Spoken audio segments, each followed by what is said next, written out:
ಎಲ್ಲ ಹೇಳ್ತಾರೆ ಇವತ್ತು. ಏನಂದರೆ ಕಂಪ್ಯೂಟರ್ ಬಂತು, ಮೊಬೈಲ್ ಬಂತು, ಮತ್ತು ಟಿ ವಿ ಬಂತು, ಪುಸ್ತಕ ಯಾರು ಓದ್ತಾರೆ, ಪುಸ್ತಕ ಯಾರು ಬರೀತಾರೆ, ಅದೆಲ್ಲವನ್ನು ಸುಳ್ಳು ಮಾಡಿರುವಂಥದ್ದು ಇವತ್ತಿನ ಈ ಸಮಾರಂಭ. ಇಷ್ಟು ಪುಸ್ತಕ ಇವತ್ತು ಬಿಡುಗಡೆ ಆಯ್ತಲ್ಲ, ಯಾರು ಇವರೆಲ್ಲ ಓದಲಿಲ್ವಾ? ಓದ್ತಾರೆ. ಇವತ್ತು ಪುಸ್ತಕ ಬಿಡುಗಡೆ ಆಗುವಷ್ಟು ನಮ್ಮ ಕನ್ನಡ ಸಾಹಿತ್ಯದಲ್ಲಿ ಯಾವತ್ತೂ ಆಗಲಿಲ್ಲ, ಇಷ್ಟರ ಮಟ್ಟಿಗೂ ಆಗಲಿಲ್ಲ, ಆಗ್ತಾ ಇದೆ ಪುಸ್ತಕ ಬಿಡುಗಡೆ ಆಗ್ತದೆ. ಆ ಎಲ್ಲ ಥಿಯರಿಗಳನ್ನು ಸುಳ್ಳಾಗಿಸಿದೆ. ಕಾಸರಗೋಡು ಮಲಯಾಳೀಕರಣ ಆಯಿತು, ಅಲ್ಲಿ ಕಾಸರಗೋಡದಲ್ಲಿ ಕನ್ನಡ ಸತ್ತೋಯ್ತು ಅಂತ ಹೇಳೋದು. ಕಾಸರಗೋಡಲ್ಲಿ ಆಗುವಷ್ಟು ಕನ್ನಡದ ಕೃಷಿ ನಮ್ಮ ಕರ್ನಾಟಕದಲ್ಲಿ ಆಗೋದಿಲ್ಲ, ಅಲ್ಲಿ ಅಷ್ಟು ಕೃಷಿ ಆಗ್ತಾ ಇದೆ. ಕನ್ನಡಿಗರು ಎಲ್ಲೆಲ್ಲಿ ಇದ್ದಾರೋ ಅಲ್ಲಲ್ಲಿ ಕವನ, ಕಥೆ, ಕಾದಂಬರಿ, ಪ್ರಬಂಧ, ಲೇಖನ, ವಿಮರ್ಶೆ ಹಾಗೆಯೇ ಆಗ್ತದೆ, ನಡೀತದೆ. ಪುಸ್ತಕಗಳು ಯಾಕೆ ಬೇಕು ನಮಗೆ? ಯಾರು ಓದ್ತಾರೆ? ಇಂಥದ್ದೆಲ್ಲ ಪ್ರಶ್ನೆಗಳು ಬರ್ತವೆ.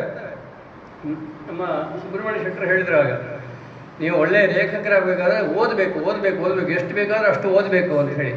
ನನ್ನ ಮಟ್ಟಿಗಂತೂ ಈ ಓದು ಎನ್ನುವಂಥದ್ದು ಬಹಳ ಪ್ರಮುಖವಾದಂಥದ್ದು. ನಿಮ್ಮ ಪ್ರತಿಯೊಂದು ವೃತ್ತಿಯಲ್ಲೂ ಪ್ರಮುಖ.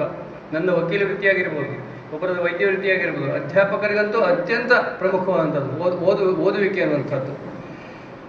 ಎಷ್ಟರ ಮಟ್ಟಿಗೆ ಅಂದರೆ ನನ್ನ ವೃತ್ತಿ ಜೀವನದಲ್ಲಿ ಒಂದು ಪ್ರಕರಣ, ಒಂದು ಅಪ್ರಾಪ್ತ ವಯಸ್ಸಿನ ಮಕ್ಕಳ ಕಸ್ಟಡಿ ಅಂದರೆ ಸ್ವಾಧೀನತೆ ಬಗ್ಗೆ ನಾನು ಗಂಡನ ಪರವಾಗಿ ವ್ಯಾಜ್ಯ ಮಾಡಿದ್ದೆ. ಮಕ್ಕಳು, ಅಪ್ರಾಪ್ತ ವಯಸ್ಸಿನ ಮಕ್ಕಳು ಹೆಂಡತಿಯ ಕಡೆ ಹತ್ತಿರ ಇದ್ದರು. ನಾವು ವಾದ ಮಾಡಿದೆವು. ಮಕ್ಕಳ ಪರವಾಗಿ ಅಪ್ಪ 2 ಲಕ್ಷ ರೂಪಾಯಿ ಇಟ್ಟಿದ್ದಾರೆ ಬ್ಯಾಂಕಿನಲ್ಲಿ, ತಾಯಿ ಹತ್ರ ಎಂಥದೂ ಇಲ್ಲ, ತಾಯಿಯ ಒಂದು ನಡತೆಯು ಸಂಶಯಾಸ್ಪದ, ಹಾಗಾಗಿ ಮಕ್ಕಳು ಅಪ್ಪನ ಹತ್ರ ಇರಬೇಕು ಅಂತ ತಾಯಿ ಹತ್ರ ಅಲ್ಲ. ಜಡ್ಜರು ನನ್ನ ಪರವಾಗಿ ತಲೆ ಅಲ್ಲಾಡಿಸಿದರು. ಇನ್ನೇನು ನನಗೆ ಪ್ರಕರಣ ಗುಣ ಆಗ್ತದೆ ಅಷ್ಟೊತ್ತಿಗೆ ನಮ್ಮ ಎದುರುಗಡೆ ವಕೀಲರು ಒಂದು ಉಪಾಯ ಮಾಡಿಬಿಟ್ರು. ಏನಂದರೆ ಆ 2 ಮಕ್ಕಳನ್ನು ಕೋರ್ಟಿನ ಮುಂದೆ ಹಾಜರು ಮಾಡಿಸಿಬಿಟ್ರು. ತಾಯಿ ಕಡೆಯಿಂದ ಬಂದುಬಿಟ್ರು ಮಕ್ಕಳು. ಅವ್ರು ಹೇಳಿದರು, ಸರ್ ನಾವು ಮತ್ತು ಹೆಬ್ಬಾರರು ಯಾಕೆ ವಾದ ಮಾಡೋದು? ನೀವು ಮಕ್ಕಳ ಹತ್ರ ಕೇಳಿ, ಅವ್ರು ಯಾರ ಹತ್ರ ಹೋಗ್ತಾರೆ ಅಂತೇಳಿ. ಅಮ್ಮ ಹತ್ರ ಹೋಗ್ತಾರಾ, ಅಪ್ಪ ಹತ್ರ ಹೋಗ್ತಾರಾ ಅಂತ ಕೇಳಿ ಅಂತ ಹೇಳಿಬಿಟ್ರು. ಏನಾಗ್ತದೆ ನಾನು ನೋಡಿದ್ರೊಳಗೆ ಜಡ್ಜರು ಕೇಳಿದ್ರು, ಮಕ್ಕಳೇ ನೀವು ಯಾರೊಟ್ಟಿಗೆ ಹೋಗ್ತೀರಿ ಅಂತ. ಮಕ್ಕಳು ಸಹಜವಾಗಿ ತಾಯಿಯೊಟ್ಟಿಗೆ ಬಂದದ ಅಂತ ನಾವು ಅಮ್ಮನೊಟ್ಟಿಗೆ ಹೋಗ್ತೇವೆ. Mister Hebbar, you are out of court ಅಂತ ಹೇಳಿಬಿಟ್ರು ಜಡ್ಜರು. ನಿಮಗೆ ಕೇಸ್ ಇಲ್ಲ ಅಂತ ಹೇಳಿಬಿಟ್ರು. ನನಗೆ ತಕ್ಷಣ ನೆನಪಾಗಿದ್ದದ್ದು ಮಂಜೇಶ್ವರ ಗೋವಿಂದ ಪೈ ಅವರು ಬರೆದಂಥ ಗೊಲ್ಗೊಥ ಎನ್ನುವಂಥ ಒಂದು ಕಾವ್ಯ, ಮಹಾಕಾವ್ಯ.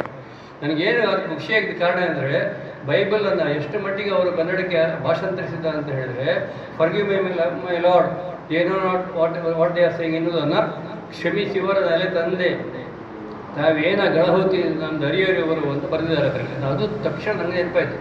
ನಾನು ಹೇಳಿಬಿಟ್ಟೆ, ನೋಡಿ ಸ್ವಾಮಿ, ಬೈಬಲ್ನಲ್ಲಿ ಹೀಗುಂಟು, forgive them my lord, they know not what they are saying. ಅದರ ಅರ್ಥ ಏನು? ಆ ಸಣ್ಣ ಮಕ್ಕಳಿಗೆ ತಾವು ಏನು ಹೇಳ್ತೇವೆ ಎಂಬುದೇ ಗೊತ್ತಿಲ್ಲ. ಹಾಗೆ ಅವರ ಮಾತನ್ನು ನೀವು ಕೇಳೋದಲ್ಲ, ಅವರ ಮಾತು ಕೇಳಿಕೊಂಡು ನ್ಯಾಯ ಮಾಡೋದು ಅಂತಂದರೆ ಈ ಕಾನೂನು ಯಾಕೆ, ನೀವು ಯಾಕೆ, ನಾನು ಯಾಕೆ, ಅವರು ಯಾಕೆ? ಹಾಗಾಗಿ ನಿರ್ಧಾರ ಮಾಡಬೇಕಾದವರು ನೀವು, ಅಧಿಕಾರ ನಿಮ್ಮಲ್ಲಿ ಅಂತ ಅದರಲ್ಲಿ ಹೇಳಿದೆ. ತಾವೇನು ಹೇಳಿದ್ರೆ ಹರಿಹರಿಯವರು ಜಡ್ಜರಿಗೆ ದಿಗ್ಭ್ರಮೆ ಆಯಿತು. ಅದೊಂದೇ ಒಂದು ಮಾತು, ಒಂದೇ ಒಂದು ವಾಕ್ಯ ಗೊಲ್ಗೊಥದಿಂದ ತೀರ್ಪಿಗೆ ಇಟ್ಟರು. ತೀರ್ಪಿನಲ್ಲಿ ಅದೇ ಸಾಲುಗಳನ್ನು ಬರೆದ್ರು. ಕಸ್ಟಡಿ ತಂದೆ ಕೊಡಬೇಕಾದ್ರೆ ನಮಗೆ ಗುಣ ಮಾಡಿಬಿಟ್ರು. ಆಂಧ್ರ ಅವರಿಬ್ಬರು ರಾಜಿ ಮಾಡ್ಕೊಂಡ್ರು, ಆ ಸಂಗತಿ ಬೇರೆ. ಅಂದರೆ ಈ ಸಾಹಿತ್ಯ ಅನ್ನೋದು, ಪುಸ್ತಕ ಎನ್ನುವುದು, ಒಂದೊಂದು ವಾಕ್ಯ ಎನ್ನುವುದು ಎಂಥ ಒಂದು ಥ್ರಿಲ್ಲಿಂಗ್ ಅಂತ ಹೇಳಿ ಮೊಮೆಂಟ್, ಆಯಾ ಮೊಮೆಂಟಿಗೆ ಬರಬೇಕು ನಿಮ್ಮ ತಲೆಗೆ. ಪ್ರತಿ ವೃತ್ತಿಯಲ್ಲೂ ಕೂಡ ಅದು ಸಹಾಯಕ ಆಗ್ತದೆ ಅಂತ. ಶೇಕ್ಸ್ಪಿಯರ್ನ ಟೆಂಪೆಸ್ಟ್ ಎನ್ನುವಂಥ ಒಂದು ಗ್ರಂಥದಲ್ಲಿ ಒಬ್ಬ ಏರಿಯಲ್ಲಿ ಇರುವಂಥ ಒಂದು ಪಾತ್ರ ಬರ್ತದೆ. ಅದು ಏನೂ ಅನಕ್ಷರಸ್ಥವಾಗಿರ್ತದೆ, ಏನೂ ಗೊತ್ತಿರೋದಿಲ್ಲ. ಅದಕ್ಕೆ ಅಕ್ಷರ ಕಲಿಸಿ, ಮಾತನಾಡಲಿಕ್ಕೆ ಕಲಿಸಿ, ಭಾಷೆ ಕಲಿಸಿ ಎಲ್ಲ ಆದ ನಂತರ ಯಾರು ಕಲಿಸಿದ್ದಾನೋ ಅವನಿಗೆ ಉಲ್ಟಿ ಆಗ್ತದೆ.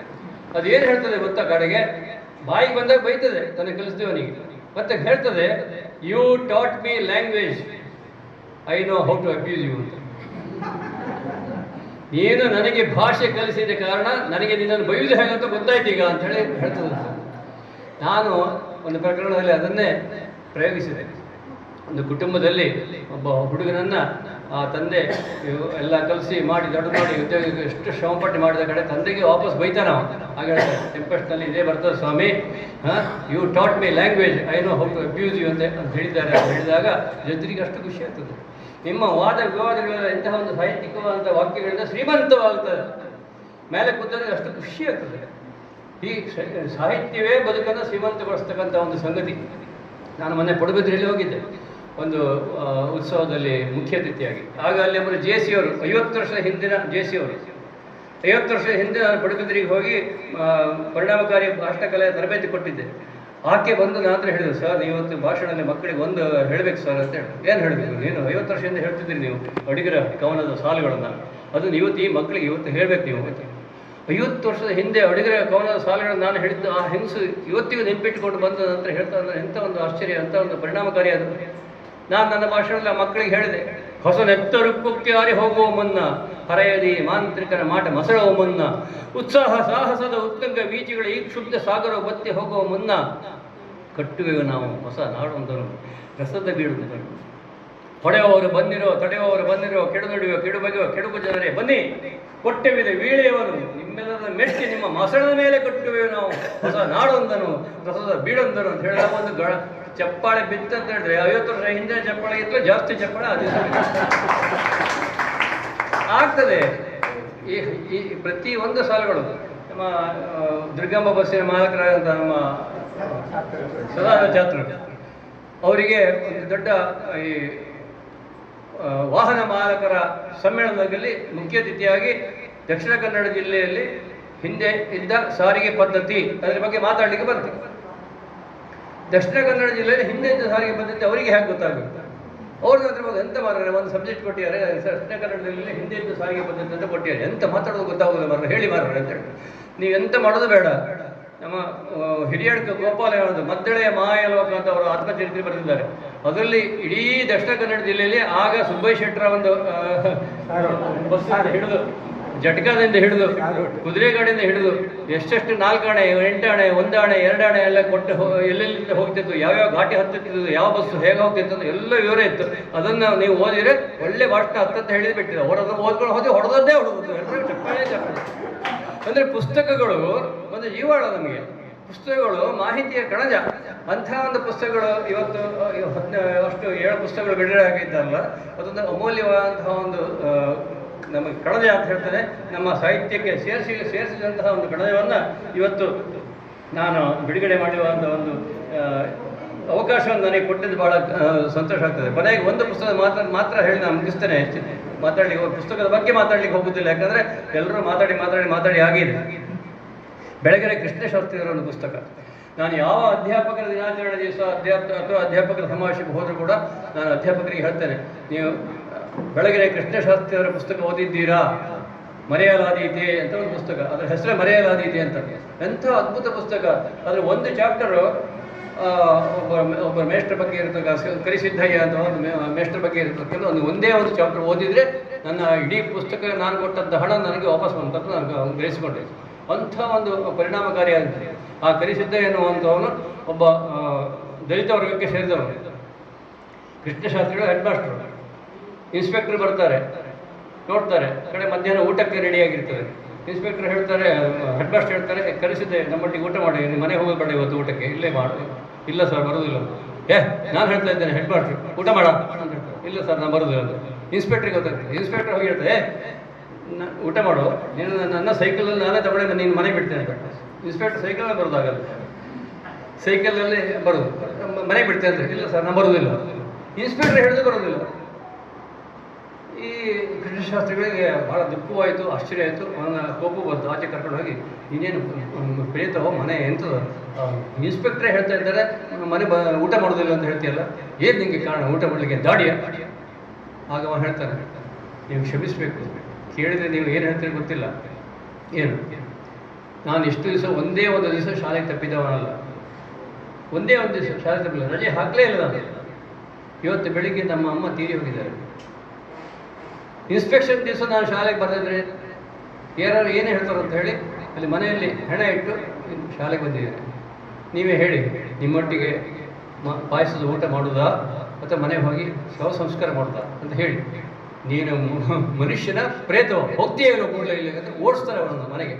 ಎಂಥ ಕಥೆಗಳು, ಅಧ್ಯಾಪಕರ ಕಥೆಗಳನ್ನ ಕೇಳಿದರೆ ಅಧ್ಯಾಪಕರಿಗೆ ಒಂದು ದಾರಿ ದೀಪ ಆ ಪುಸ್ತಕ ಎನ್ನುವಂಥದ್ದು ಮರೆಯಲ್ಲದೆ ಇದೆ ಅಂತ. ಅವರದ್ದೇ ಇನ್ನೊಂದು ಯೋಗದಾಗ ಏನೈತೆ ಅಂತ ಒಂದು ಸಣ್ಣ ಇಷ್ಟೇ ಕಿರು ಪುಸ್ತಕ, ಯೋಗದಾಗ ಏನೈತೆ ಅಂತ ಒಬ್ಬ ಸಂತರ ಬಗ್ಗೆ ಬರೋದು, ಅದು ಅದ್ಭುತವಾದ ಪುಸ್ತಕ. ಹೀಗೆ ಪುಸ್ತಕಗಳ ಮೇಲೆ ಪುಸ್ತಕಗಳು, ಯೋಗಿಗಳ, ಹಿಮಾಲಯದ ಯೋಗಿಗಳ ಸಾನ್ನಿಧ್ಯದಲ್ಲಿ ಅಂತ ಹೇಳಿ ಸ್ವಾಮಿ ರಾಮ ಬರೆದ್ರಲ್ಲ, ಇಡೀ ನಿಮ್ಮ ಸನಾತನ ಧರ್ಮ, ನಮ್ಮ ಭಾರತ ಭೂಮಿಯ ಸನಾತನ ಧರ್ಮವನ್ನು ನೀವು ಅರ್ಥ ಮಾಡಿಕೊಳ್ಳಬೇಕಾದ್ರೆ ಅದೊಂದು ಪುಸ್ತಕ ಓದಿದ್ರು ಸರ್ ಕೊಡ್ತಾರೆ. ನಾನು ಮೆಚ್ಚಿದ ಪುಸ್ತಕಗಳ ಬಗ್ಗೆ ನಾನು ನಿಮಗೆ ಹೇಳ್ತಾ ಇದ್ದೇನೆ, ಅದು ಮರೆಯಲಾಗದಂಥ ಪುಸ್ತಕಗಳು.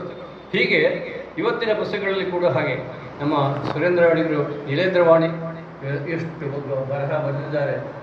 ನಿಮಗೆ ಏನು ಕಸ್ಬೆ ಇಲ್ಲ ಅಂತ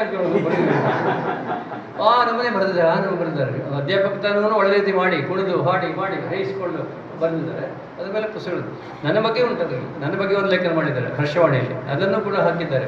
ಐರೋಡಿ ಬಗ್ಗೆ ಬರುವಾಗ ನನ್ನ ಬಗ್ಗೆ ಸಹ ಬರೆದಿದ್ದಾರೆ. ನನಗೆ ಭಾಳ ಮುಜುಗರ ಆಯಿತು, ನಾನು ಐರೋಡಿ ಬಗ್ಗೆ ಬರಲಿ, ನನ್ನ ಬಗ್ಗೆ ಯಾಕೆ ಅಷ್ಟು ಬರ್ತಾರೆ ಅಂತ ನಾನು ಹೇಳಬೇಕಂತಿದ್ದೇನೆ.